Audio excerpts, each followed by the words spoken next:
Takođe, na zidovima kanjona Colorado naučnici su pronašli crteže indijanaca koji su ostavili, dakle, crteže pre nekih 1000 godina, crteže koji nedvosmisleno ukazuju na dinosauruse, što znači da su ti indijanci bili upoznati sa dinosaurusima. Jedno od vrlo interesantnih otkrića koje se desilo nedavno, inače širom sveta pronalazi se jaja dinosaurusa, koja su vrlo interesantna, naročito cveta crna berza u Kini, gde se nabavljaju jaja dinosaurusa i onda se ta jaja veoma skupo prodaju na tržištu fosila. Međutim, 1995. godine, 18. septembra, znači 18.9., novinska agencija Reuters je objavila izveštaj o pronalasku jaja dinosaurusa, navodno starih 70 miliona godina. I ono što je bilo šokantno jeste da su u tim jajima naučnici otkrili molekul DNK. Znate, molekul DNK je onaj molekul na kome su zapisani geni, koji determinišu kako će da funkcioniše određeni organ, određena funkcija i tako dalje. Međutim, pazite što je ovde interesantno. Kad organizam ugine, taj molekul DNK se veoma brzo raspada. Stopa raspada je, to se koristi jedan termin koji se zove stopa poluraspada.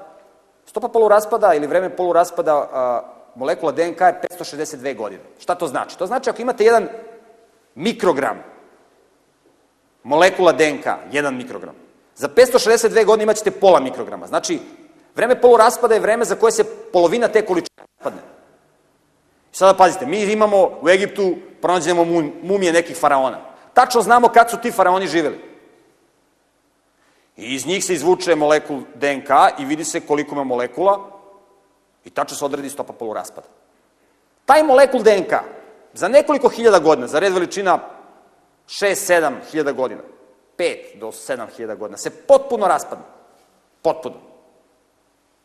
A pazite, ovo su jaja dinosaurusa koje su navodno stara 70 miliona godina, a imaju molekul DNK u sebi, sačuvan, jedan deo. Što znači da je nemoguće da su ta jaja stara 70 miliona godina, nego su stara par hiljada godina. Možda 1000, 2, 5, ali ne može da bude 10.000 godina. Ili 70 miliona, to nema šanse da bude. Takođe, otkriće koje je objavljeno ove godine, koje je objavio časopis Science, otkriće koje je vodila jedna žena, dr. Mary Schweitzer, ona je pronašla fosilne ostatke tiranozaurusa. To je onaj krvoločni dinosaurus. I onda je uzela da analizira njegovu kost. I stavila u jednu hemijsku supstancu koja je razložila kost, onaj spoljni čvrsti deo, međutim, u unutrašnjosti kosti ona je otkrila nešto neverovatno. Otkrila je sačuvano tkivo krvnih sudova. Što je nemoguće ako su dinosaurusi živeli pre nekoliko desetina miliona godina ili pre 100-200 miliona godina. I to je izazvalo šok u naučnoj javnosti. Ovo je objavljeno u 5. mesecu ove godine.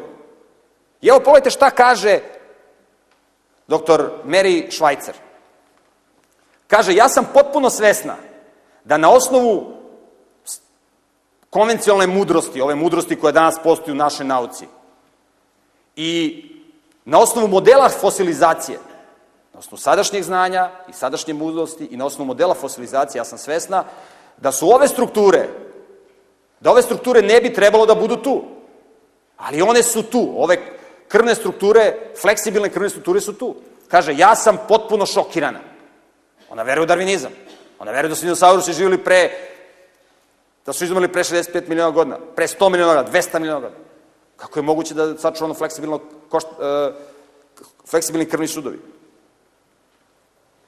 Jedno od najpoznatijih otkrića vezano za dinosauruse je svakako otkriće u dolini reke Paluxy u državi Teksas, kada je voda isprala gornji sloj stene i pojavili su se otisci stopala dve grupe dinosaurusa. Tako su objavili mediji. Navodno, tu su protrčali petoprsti dinosaurusi i troprsti dinosaurusi. I časopis Scientific American je objavio rekonstrukciju da je tu protrčao troprsti tiranozaurus i petoprsti triceratops. To je na triceratops što ga onaj tamo jahao, onaj sa lulom, evo ga ovde, on je imao 5 prstiju na svojim stopalama, a tiranozaurus, ovaj krvoločni što je pronađeno ovaj fleksibilni krvni sud, to je ovaj sa 3 prsta. Međutim, onda su naučnici koji nisu saglasni sa darvinizmom otišli na lokalitet u Teksas da vide te otiske stopala na licu mesta. I kada su došli tamo, kada su pogledali ove petoprste otiske stopila, videli su da to nisu otisci stopala nikakvog dinosaurusa. Ovo su otisci stopala čoveka. Međutim, ovde je problem bio. Ne samo što su pronađeni otisci stopala čoveka i dinosaurusa jednih pored drugih, nego što su ovi otisci stopala bili jako veliki. Oni su dostizali dužinu između 45 i 65 centimetara. Naprimer, savremeni čovek koji nosi broj cipele 45, dužina njegovog stopala je 25 centimetara. Pazite, 25. A ovo je između 45 i 65 centimetara. Pogledajte vi kakva su to otisci stopala. Ogromni. Oni su pronađeni u istim slojevima sa otiscima stopala dinosaurusa. Pogledajte, oni su imali otiske stopala kao dinosaurusi. I znate kako je glasio naslov naučnog rada koji je objavio naučnik koji je otkrio? Kaže, Thunder in his footprints. Kao grom u njegovim otiscima stopala. Kad je video otiske stopala ovog čoveka. Dakle, vidimo da su ljudi nekada bili mnogo krupniji na osnovu onog fosilnih. Da su bili veliki skoro kao dinosaurusi, tu negde. Su bili jako visoki, velike otiske stopala. Na lokalitetima Perua i Meksika, ne samo da pronalazimo velike otiske stopala, dakle, na lokalitetima Perua i Meksika naučnici su otkrili velike lobanje ljudi, otkrio ih je Robert Connolly. Na ovom slajdu vi ne vidite baš najbolje u pozadini.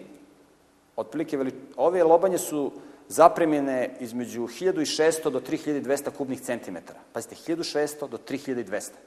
A prosečna zapremljena lobanja, znači prosečna zapremljena lobanja savremenog čoveka je 1450.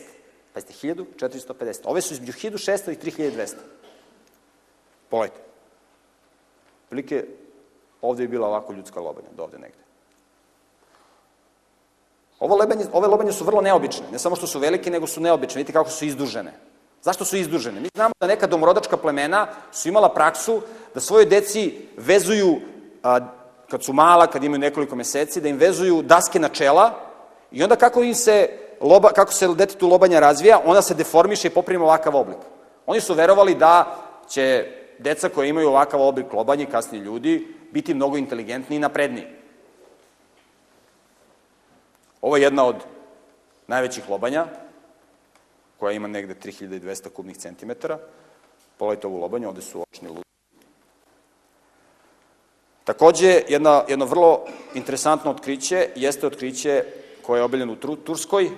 Znate, fosili se retko pronalaze, niko nije zainteresovan za fosila, od toga nema para, nema novca. I onda kad se rade neki, kad se kopaju bunari ili kad se izlači šljunak iz reke ili kada se probijaju tuneli, onda građevinski radnici vidi ovo, šta je ovo, neke strukture neobične, neke kosti, neke. I onda u Turskoj, kada su probijali jedan put, naučnici su otkrili, odnosno građevinski radnici su otkrili, kasnije su to naučnici objavili, butnu kost čoveka dugačku 1,20 m i ovde, ako se dobro vidi, u pozadini vidite karlicu i kako je bio plike rekonstrukciju do karlice tog čoveka kome je pripadala ova butna kost. Pitanje se postaje kako to da su ljudi mogli da budu ovako krupni, kako to da su ljudi i dinosaurusi živjeli u isto vreme, postaje se mnoštvo pitanja. Jedno otkriće koje je vrlo interesantno vezano za odgovor na ovo pitanje jeste otkriće čekića u istim onim slojima gde smo pronašli ostatke otiske stopala ljudi i dinosaurusa. Naime, u tim slojevima stene, gde su pronađeni otisci stopala dinosaurusa, pronađen je ovaj čekić. To je sad vrlo interesantno. Otkud čekić u istim slojevima gde su i otisci stopala dinosaurusa, znači da je ovaj čekić iz vremena kad su živeli dinosaurusi. Ko je koristio taj čekić? Ko je pravio taj čekić?